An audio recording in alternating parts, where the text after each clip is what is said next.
लिखा है कि संपूर्ण शिष्य संपूर्ण गुरु होते हैं। साहब स्वयं शिव हैं, शिव के प्रिय जगह शमशान है, तो उनकी अस्थियां क्यों गंगा नदी में प्रवाहित किया गया? क्या उचित है, क्या अनुचित है, बताएं। तो पहली बात तो यह है कि ये उनकी सीमा का प्रश्न ही नहीं है, लेकिन तब भी संपूर्ण शिष्य संपूर्ण गुरु होता है, सच है, सही है। कोई गुरु अपने शिष्य को अपने जैसा बनाता है, शिव भी अब गुरु हैं तो अपने शिष्य को अपने जैसा बनाएंगे। इस कालखंड में शिव के शिष्य हरिनानंद जी ने अपने आचरण से ये प्रस्तुत किया कि शिव का शिष्य कैसा होता है। आचरण से यानी अपने जीवन से न्यूनतम व्यवस्था में भी सुखी रहा जा सकता है। शिव सबको देने वाले हैं, जो प्रेम करता है वो देता है, लेता नहीं। बनो तो शिव, रहो तो शिव, जियो तो शिव। इस दुनिया में आप रहते हैं, शिव की दुनिया है ये, आपकी दुनिया में शिव क्यों नहीं रहता? यानी साहब श्री हरिनानंद जी ने शिव के गुरु स्वरूप को आत्मसात किया और शिव के सारे लक्षण उनमें दिखाई दिए। स्वाभाविक है जो गुरु होगा वो अपने शिष्य को अपने जैसा ही बनाएगा। लेकिन ये लिखते हैं कि शिव का प्रिय जगह शमशान है। अरे भाई, कौन बोल दिया आपको कि शिव का प्रिय जगह शमशान है? कहाँ शिव का प्रिय जगह नहीं है? क्या ये शिव की जगह नहीं है? शिव की दुनिया में आप रहते हैं, शिव की दुनिया की सारी चीजें तो आपकी शिव की ही हैं।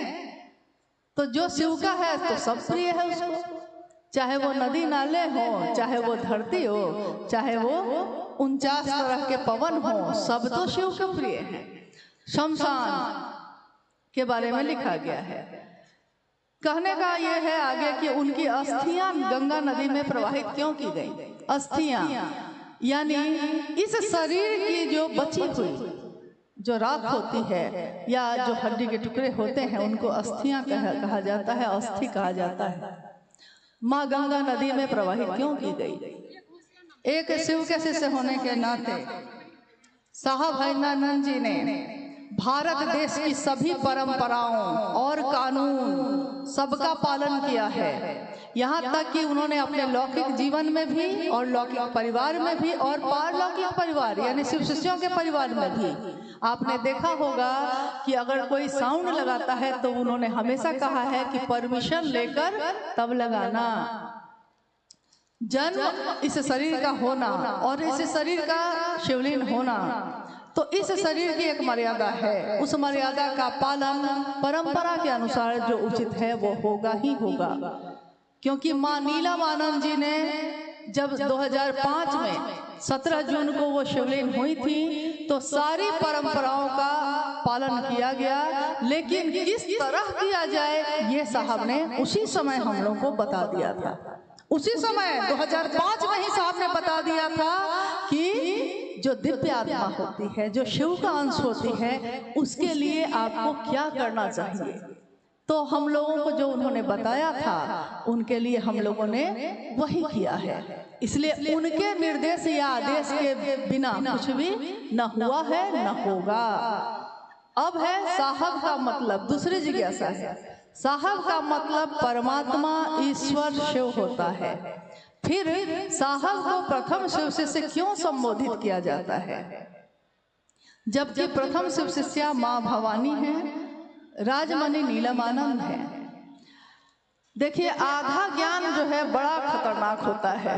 आधा ज्ञान से अच्छा है कुछ नहीं जानना, ये ज्यादा अच्छा है। कहावत है हम लोगों में, अधजल गगरी छलकत जाए। गगरी को या तो पूरा भर लीजिए या खाली रखिए, वो ज्यादा अच्छा है। लेकिन आधा रहेगा तो पूरे रास्ते छलकता ही जाता है। वही हो गया है, पहले पूरी बात को समझना चाहिए। और साहब की बातों को अगर आपने सुना है तो ध्यान से सुनिए। साहब ने इस शरीर में रहते हुए अंतिम संगोष्ठी में यह कहा कि परमात्मा जो है, जिज्ञासा ये आई थी और उस जिज्ञासा को संगोष्ठी में मैंने ही पढ़ा था। साहब मेरा एक है और न दूजो कोई, जो साहब को यानी साहब को ही मैं कह रही थी ये बात कि जिज्ञासा ये है कि साहब मेरा एक है और न दूजो कोई, जो दूजा साहब करे वो दूजो कुल का होए। इसका क्या अर्थ है? तो साहब ने कहा कि जानते हैं साहब किसको कहते हैं? साहब परमात्मा को कहते हैं। साहब एक ही है यहाँ, साहब ईश्वर को कहते हैं। और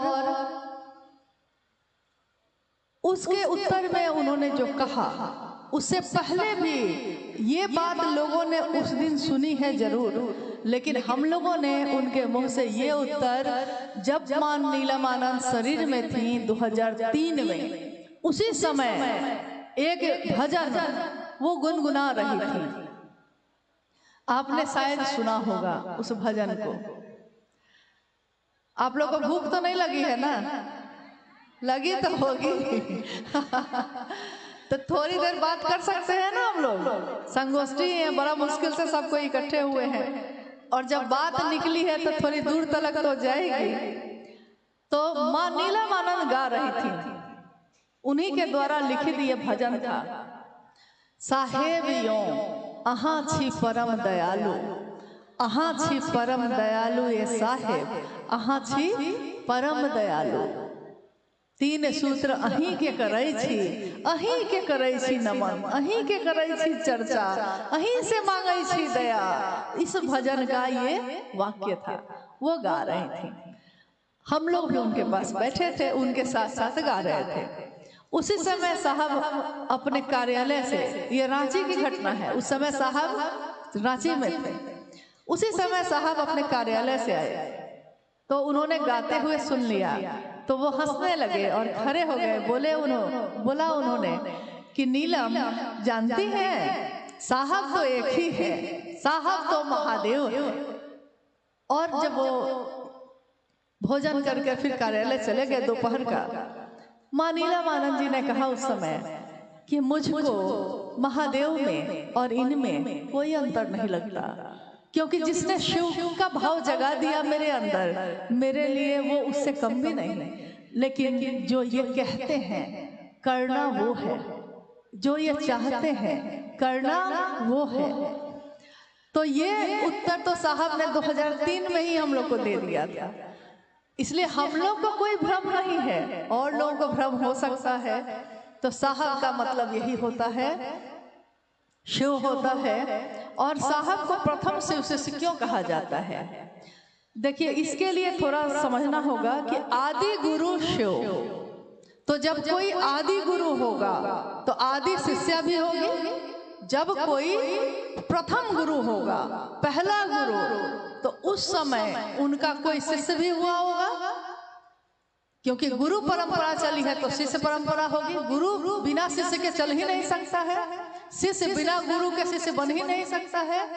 तो आदि गुरु शिव की पहली शिष्या, प्रथम शिष्या मां भवानी स्वयं है। ये शिव पे आधारित तंत्र साहित्य में लिखा है कि मां भवानी प्रथम शिष्या है शिव की। मां भवानी कौन है? शिव की शक्ति। और आप गौर कीजिएगा, मैंने भी जब प्रणाम किया है तो कहा है, आप सुनते शायद नहीं हैं या समझते नहीं हैं। हम लोग हमेशा ये कहते हैं इस कालखंड के प्रथम शिव के शिष्य।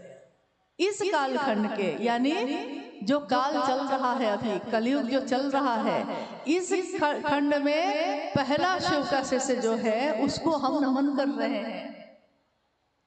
और उन्होंने उसके बाद पहले चिट्ठी मां नीलमानंद जी को लिखी थी, जिसमें लिखा था कि नीलम, मैंने शिव को अपना गुरु बना लिया है, तुम भी बना लो। मां नीलमानंद जी ने भी शिव को अपना गुरु बना लिया। उसके बाद शिव शिष्यता बढ़ती चली गई। तो प्रथम शिष्या तो स्वयं मां भवानी है। इस कालखंड के प्रथम शिष्य साहब हरिंद्रानंद जी हैं। यानी शिष्यों की श्रृंखला है जिसमें ये जो काल चल रहा है और जो महादेव का संदेश आया, जो आज भी कागज पे लिखा है, उपवन में सुरक्षित रखा गया है। उपवन जहाँ साहब का शरीर का अंतिम समय गुजरा है और जहाँ उस ऊर्जा का अनुभव आज भी हमारे आपके जैसे सभी शिव शिष्य करते हैं। तो जो ऊर्जा जहाँ है सो है,